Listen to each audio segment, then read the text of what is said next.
Hello friends, welcome to TNPSC master. இன்றைக்கி நம்ம என்ன பார்க்க போகிறோம் அப்படின்னா, சங்ககால இலக்கியங்கள் பற்றி தான் பார்க்க போகிறோம். சங்க இலக்கியம் அப்படிங்கிறது பார்த்திங்க அப்படின்னா ரொம்பவே முக்கியமானது. டிஎன்பிஎஸ்சி எக்ஸாம் குரூப் 4 குரூப் 2ல் வந்து கண்டிப்பாக இதை பற்றின கொஸ்டின்ஸ் வந்து கண்டிப்பாக வந்துகிட்டே தான் இருக்கும்.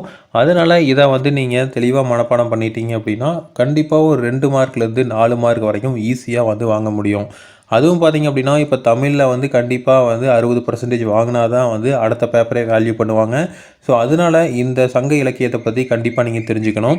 ஸோ பாண்டியர்கள் சங்கம் வைத்து தமிழ் வளர்த்த காலத்தான் வந்து நம்ம என்ன சொல்கிறோம், சங்க காலம் அப்படின்னு சொல்கிறோம். இதை வந்து கண்டிப்பாக ஒரு 1 மார்க்கில் கேட்பாங்க. அதாவது யார் வந்து சங்கம் வச்சு தமிழ் வளர்த்தாங்க அப்படிங்கிறத சொல்லுவாங்க. இல்லை சங்க காலம் வந்து எவங்க காலம் அப்படின்னு சொல்லுவாங்க. அப்போ வந்து நம்ம பாண்டியர்கள் காலம் அப்படின்னு சொல்லலாம். அடுத்தது வந்து கிமு 2ஆம் நூற்றாண்டுலேருந்து கிபி 2ஆம் நூற்றாண்டு வரை உள்ள காலத்தை தான் வந்து சங்க காலம் அப்படின்னு சொல்கிறோம்.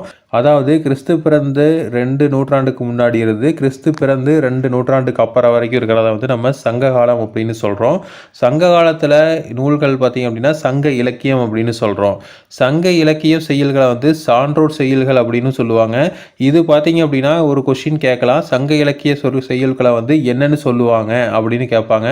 அதை வந்து நம்ம சான்றோர் செயல்கள் அப்படிங்கிற ஆப்ஷனை தான் வந்து நம்ம கிளிக் பண்ணணும். அடுத்தது பார்த்திங்க அப்படின்னா சங்க இலக்கிய நூல்களை வந்து நம்ம தொகை, பாட்டு அப்படின்னு 2ஆக பிரிக்கலாங்க. அதாவது பல புலவர்கள் பாடிய பாட்டை தொகுத்து வச்சுருந்தாங்க அப்படின்னா அதை தொகை அப்படின்னும், தனி ஒரு புலவர் பாடிய பாடலை வந்து பாடல் அப்படின்னும் பாட்டு அப்படின்னு சொல்கிறாங்க. அதனால் வந்து தொகை, பாட்டு அப்படின்னு 2ஆக பிரிஞ்சிருக்கு. அதே மாதிரி தொகை அப்படிங்கிறது வந்து 8 தொகையும், பாட்டு அப்படிங்கிறது 10 பாட்டையும் குறிக்குது. அதாவது இது தெளிவாக நம்ம நோட் பண்ணணும். 8 தொகை நூல்கள் என்ன, 10 பாடல் என்ன அப்படிங்கிறதெல்லாம் கேள்வி வரும். அதனால் வந்து 8 தொகை அப்படிங்கிறது தொகை வந்து 8ஆக பிரிஞ்சிருக்கு. அதே மாதிரி பாட்டு பார்த்திங்க அப்படின்னா 10ஆக இருக்குது. அடுத்தது வந்து 8 தொகை நூல்கள் தான் வந்து நம்ம 8 தொகை அப்படின்னு சொல்கிறோம்.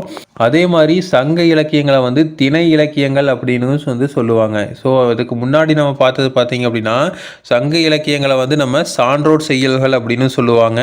அதே மாதிரி சங்க இலக்கியங்களை வந்து நம்ம என்ன சொல்கிறாங்க அப்படின்னா திணை இலக்கியங்கள் அப்படின்னு சொல்கிறாங்க.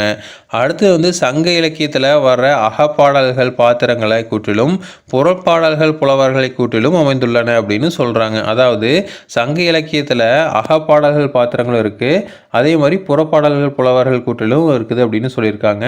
இவற்றை 11 மேற்கணக்கு நூல்கள் அப்படின்னு சொல்லுவாங்க. ஸோ இந்த நூல்களை பார்த்திங்க அப்படின்னா 11 மேற்கணக்கு நூல்கள் அப்படின்னு சொல்லுவாங்க. 8 தொகையில் இருக்கிற 8 தொகை நூல்லாம் என்னென்னு பார்த்திங்க அப்படின்னா நற்றிணை, குறுந்தொகை, ஐங்குறுநூறு, பதிற்றுப்பத்து, பரிபாடல், கலித்தொகை, அகநானூறு, புறநானூறு. ஸோ இது வந்து ரொம்பவே முக்கியங்க. 8 தொகை நூல்கள் என்ன அப்படின்னு கேட்டாங்க அப்படின்னா அதில் வந்து நமக்கு நிறைய ஆப்ஷன் கொடுத்துருக்காங்கன்னா இந்த ஆப்ஷன் நீங்கள் தெளிவாக மனப்பாடம் பண்ணியிருந்தீங்க அப்படின்னா ஈஸியாக வந்து அந்த ஆப்ஷனை வந்து கொடுத்துடலாம். அதாவது 8 தொகை நூலில் இருக்கிற நூல்கள் பார்த்திங்க அப்படின்னா நற்றிணை, குறுந்தொகை, ஐங்குறுநூறு, பதிற்றுப்பத்து, பரிபாடல், கலித்தொகை, அகநானூறு, புறநானூறு. இந்த 8 வந்து நம்ம தெளிவாக வந்து மனப்பாடம் பண்ணி வச்சுக்கணும். மறுபடியும் ஒரு தடவை சொல்கிறோம். நற்றிணை, குறுந்தொகை, ஐங்குறுநூறு, பதிற்றுப்பத்து, பரிபாடல், கலித்தொகை, அகநானூறு, புறநானூறு. இந்த மாதிரி மொத்தம் 8 தொகை இருக்குது. அதான் 8 தொகை நூல்கள் அப்படின்னு நம்ம சொல்கிறோம். இதில் 8 தொகை நூல்களில் வந்து அகம், புறம் அப்படின்னு இருக்குது. அதாவது அகத்திணை நூல்கள், புறத்திணை நூல்கள் அப்படின்னு 2ஆக பிரிச்சிருக்கோம். நம்ம ஆல்ரெடி சொல்லியிருக்கோம் இதை வந்து நம்ம திணை நூல்கள் அப்படின்னு சொல்லுவாங்க. அதனால வந்து இதை பண்ணுறோம் அகம், புறம் அப்படின்னு 2ஆக பிரிச்சிருக்கோம். அதை அகத்திணை நூல்கள், அடுத்தது புறத்திணை நூல்கள் அப்படின்னு சொல்கிறோம். இப்போது இதில் பார்த்திங்க அப்படின்னா நம்ம அகத்திணை நூல்களில் வந்து 5ஆக பிரிச்சிருக்கிறோம். அடுத்தது 8 தொகை நூல்களில் புறத்திணை நூல்கள் வந்து 2ஆக வந்து நம்ம பிரிச்சிருக்கோம்.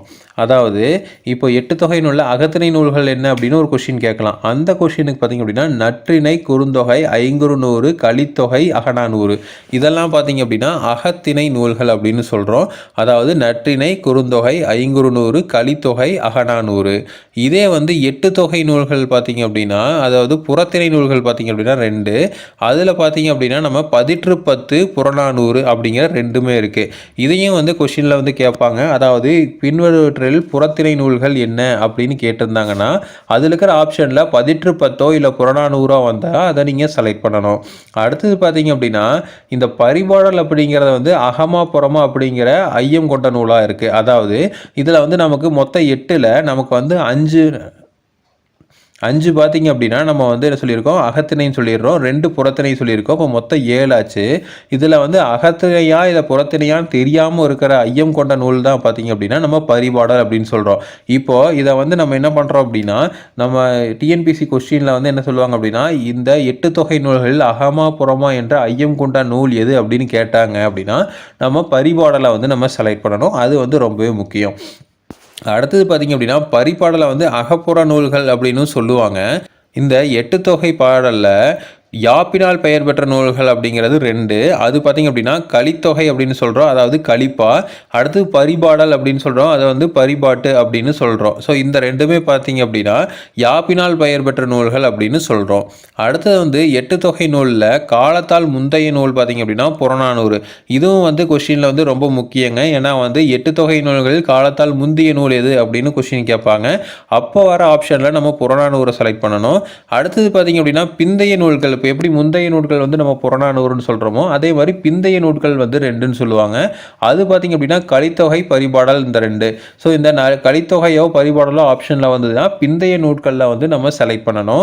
அடுத்து வந்து 8 தொகை நூலில் நல் அப்படின்னு அடைமொழி கொண்ட நூல் பார்த்திங்க அப்படின்னா நற்றிணை. ஸோ இப்போ நற்றிணை தான் வந்து என்ன சொல்லுவாங்க, நல் அப்படின்னு சொல்லுவாங்க. 8 தொகை நூலில் நல்ல அப்படிங்கிறது பார்த்திங்க அப்படின்னா குறுந்தொகை. இது வந்து கண்டிப்பாக கேட்டிருக்காங்க. 8 தொகை நூல்களில் நல்ல அப்படிங்கிற அடைமொழி கொண்ட நூல் எது அப்படின்னு இதுக்கு முன்னாடி கொஸ்டின்ஸ் வந்து ஒரு 3 டைமோ 2 டைமோ கண்டிப்பாக கேட்டிருக்கிறாங்க. அது பார்த்தீங்க அப்படின்னா நல்ல அப்படின்னா வந்து குறுந்தொகை, நல் அப்படின்னா நற்றிணை. அதை நல்லா ஞாபகம் வச்சுக்கணும். ஏன்னா பார்த்தீங்க அப்படின்னா நல் அப்படின்னா நற்றிணை, நல்ல அப்படிங்கிறது வந்து குறுந்தொகை அப்படின்னு இருக்குது. அடுத்தது பார்த்தீங்க அப்படின்னா 8 தொகை நூலில் ஒத்த அப்படின்னு சொன்னீங்க அப்படின்னா அது வந்து பதிற்று 10. ஒத்த அப்படின்னா பதிற்று 10. அதே பார்த்திங்க அப்படின்னா ஓங்கு அப்படின்னா பரிபாடல் அப்படின்னு சொல்கிறோம். ஓகேங்களா? ஸோ இதில் வந்து அதுக்கப்புறம் பார்த்திங்க அப்படின்னா கற்றறிந்தார் ஏத்தும் அப்படின்னா கலித்தொகை அப்படின்னு நம்ம சொல்கிறோம். ஸோ இதில் வந்து நம்ம நல்லா மனப்பாடம் பண்ண வேண்டியது என்னென்னா நல் அப்படின்னா நற்றிணை, நல்ல அப்படின்னா குறுந்தொகை, ஒத்த அப்படின்னா வந்து பதிற்று 10, ஓங்கு அப்படின்னா பரிபாடல். ஸோ இதனாலையும் நல்ல மனப்பாடம் பண்ணி வச்சுக்கோங்க. கண்டிப்பாக இதுலேருந்து கொஸ்டின்ஸ் வந்து வர்றதுக்கு வாய்ப்புகள் வந்து ரொம்பவே அதிகமாக இருக்குது. அடுத்து வந்து 8 தொகை நூலில் வந்து கற்றறிந்தார் ஏத்தும் அப்படின்னா அதை கலித்தொகை அப்படின்னு நம்ம சொல்கிறோம். ஓகேங்களா? அடுத்தது பார்த்தீங்க அப்படின்னா இந்த 8 தொகை நூலில் நற்றிணை, குறுந்தொகை, அகநானூறு, பரிபாடல் அப்படிங்கிறதெல்லாம் பார்த்தீங்க அப்படின்னா தனித்தனி பாடலாக பாடப்பட்டு அதை வந்து தொகுக்கப்பெற்ற தனிநிலை செய்யுளாக இது இருக்குது. ஸோ இப்போது இந்த 4ம் பார்த்தீங்க அப்படின்னா நம்ம நற்றிணை, குறுந்தொகை, அகநானூறு, பரிபாடலாம் பார்த்தீங்க அப்படின்னா தனித்தனி பாடலாக பாடி அதை வந்து என்ன பண்ணியிருக்காங்க அப்படின்னா தொகுத்திருக்காங்க அப்படின்னு சொல்கிறாங்க. அடுத்து வந்து ஐங்குறுநூறு கலித்தொகை ஆகிய சொல்லாலும் பொருளாலும் தொடர்ந்து பாடப்பட்ட தொடர்நிலை செய்யுள். அப்போது நாளைக்கு வந்து கொஸ்டின் தொடர்நிலை செய்யுள் என்ன அப்படின்னு கேட்டாங்க அப்படின்னா நமக்கு 2 காம்பினேஷன் கொடுப்பாங்க. அதில் வந்து நம்ம செலக்ட் பண்ண வேண்டிய ஆப்ஷன் பார்த்திங்க அப்படின்னா ஐங்குறுநூறும் கலித்தொகையும் அப்படிங்கிறத நம்ம செலக்ட் பண்ணணும். ஓகேங்களா? ஸோ இதுதான் பார்த்திங்க அப்படின்னா நம்ம என்ன சொல்கிறோம் அப்படின்னா சங்ககால இலக்கியங்கள் அப்படின்னு சொல்கிறோம். ஸோ இதெல்லாம் பார்த்திங்க அப்படின்னா சங்ககால இலக்கியங்களில் வரக்கூடிய கொஸ்டின்ஸு. ஸோ இதெல்லாம் வந்து நம்ம கண்டிப்பாக முக்கியமாக பார்க்கணும்.